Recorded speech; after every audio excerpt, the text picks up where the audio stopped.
Look, I'm not here to judge anyone's choices. You do you. But when I see folks walking into situations with their hearts on their sleeves and their eyes wide shut, somebody's got to call a timeout.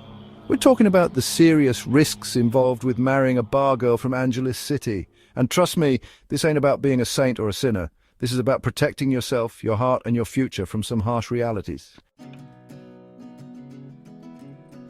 Let's be real, folks. You meet a girl in a bar, in Angeles City no less, and you're thinking happily ever after? You've got to ask yourself, what's her real motivation? Is she head over heels for, or is she looking for a ticket out of a tough life? Because here's the deal, a lot of these women, they've been through the ringer. Life in Angeles City ain't glamorous, it's survival. And for some, marriage to a foreigner is the fastest way to financial security, not just for them, but for their entire family back home. We're talking parents, siblings, cousins you didn't even know existed. Suddenly you're not just a husband, you're an ATM. And trust me, that line gets blurred real quick. You start asking questions, wondering where all the money's going, and suddenly you're the bad guy. You're the one who's not supporting her culture, her family. But where does it end? You've got to go into this with your eyes wide open. What are expectations for this marriage? What are? And are those two things even remotely compatible? Because if you're not on the same page from the get-go, that's a recipe for disaster. Don't let your heart blind you to the facts, because love doesn't pay the bills. Let's talk about the elephant in the room, shall we? Financial exploitation. You see, the ATM syndrome, it's not a myth. It's a real danger, and it can drain you dry if you're not careful. These women, many of them come from poverty. They've got families relying on them, mouths to feed. And once you're married, those responsibilities, they become yours, whether you signed up for them or not. You're the husband, the provider, the savior. And suddenly every problem, every financial emergency, it's landing on your doorstep. Need a new roof? Your problem. Cousin's got medical bills? Your responsibility. It never ends. And the worst part, you might not even know where the money's really going. Some of these women, they've got secrets, boyfriends back home, hidden children. You name it, and you're over there, none the wiser, shelling out your hard-earned cash. You become a walking, talking piggy bank. And trust me, once that money dries up, so does the love. Now, I'm not saying every woman from Angeles City is out to fleece you, but you've got to protect yourself. Set boundaries, ask tough questions, and make sure you're not being taken advantage of.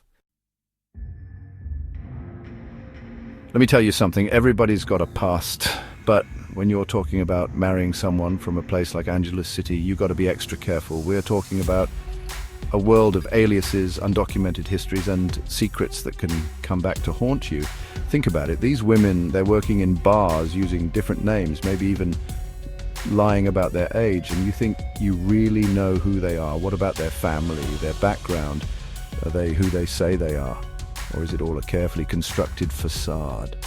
I've seen it all, folks. Criminal records, hidden marriages, even children they never told you about. And once you're legally bound, unraveling those lies can be a nightmare. It's not about being suspicious, it's about being smart. Do your homework, ask the tough questions, and don't be afraid to walk away if something doesn't feel right. Remember, you're not just marrying a woman, you're marrying her past. And if you're not prepared to deal with whatever skeletons might be lurking in the closet, you're setting yourself up for a world of hurt. Chapter 4, Emotional Baggage and Trauma.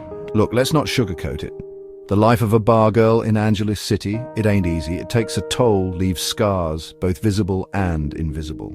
We're talking about emotional baggage, trauma, and pain that runs deep. These women, they've seen things, experienced things that would make your hair stand on end. Abuse, exploitation, manipulation, it comes with the territory, and those wounds, they don't just disappear overnight.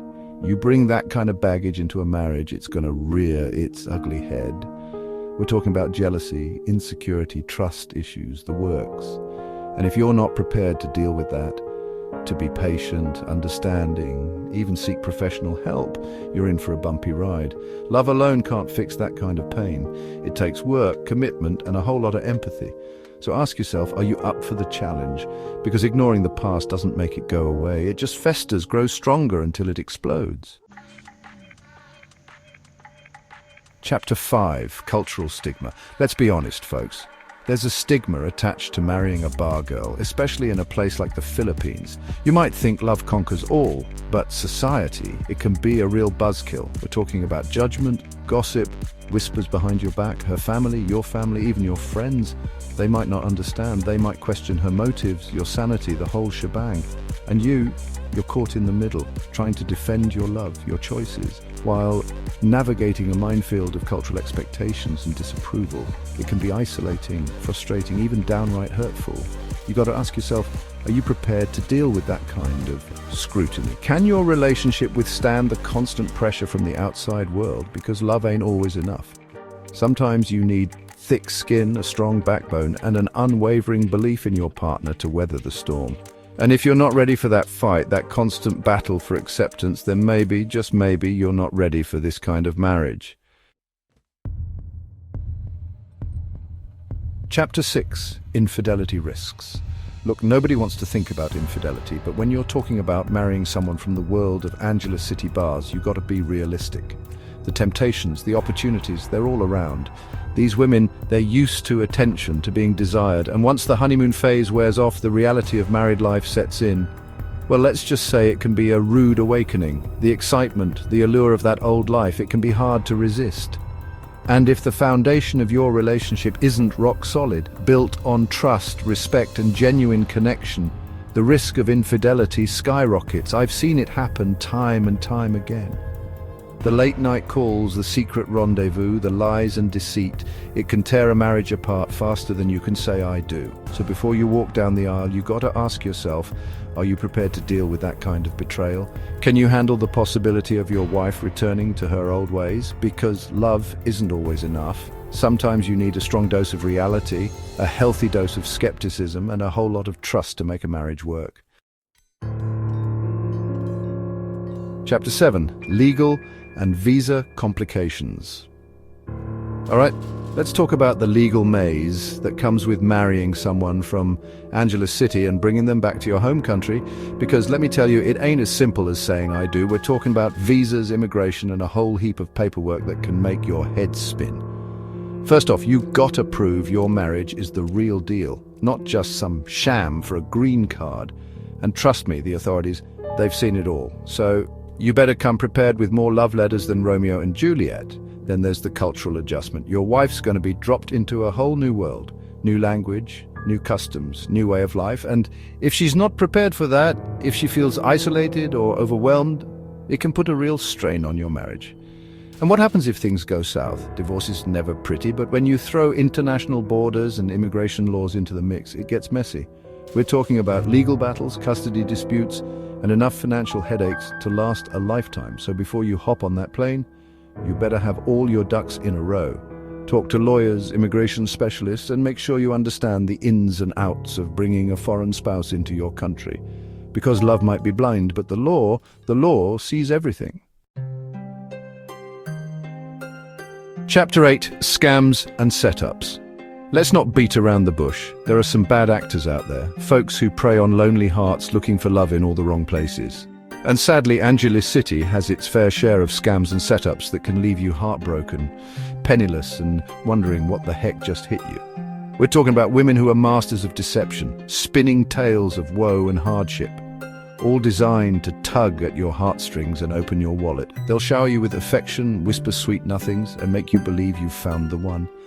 But the truth is, it's all an elaborate act. They're not interested in you, they're interested in what you can provide.